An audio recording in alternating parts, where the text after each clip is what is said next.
খিচুড়ি আমার জন্য বাইরে নিলাম।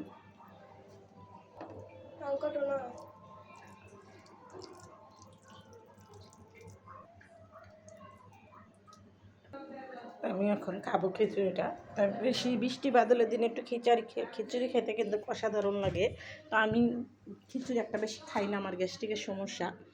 আমি এখানে কাঁচা আম নিয়েছি আর খিচুড়ি খেতে কিন্তু অসাধারণ। দেখেন রান্নাটা কিন্তু অসাধারণ হয়েছে। আপনারা এরকম করে লেটকা খিচুড়ি রান্না করে গরম গরম একবার খেয়ে দেখবেন। এখন তো সবজির সিজন না, মিষ্টি কুমড়ো হলেও হয়, কিন্তু গাজর দিছি আর টমেটো দিছি, ধনেপাতা।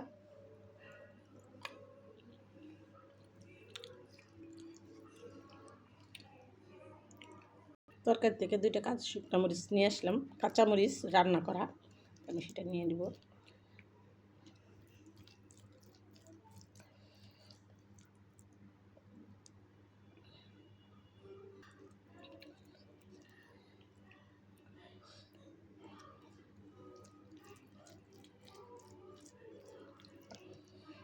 আর ভিডিওটা না বড় করে এখানে রেখে দিলাম। আসসালামু আলাইকুম। আপনারা একবার হলো এরকম করে বৃষ্টি বাদলের দিনে খিচুড়ি রান্না করে গরম গরম একবার হলো খেয়ে দেখবেন।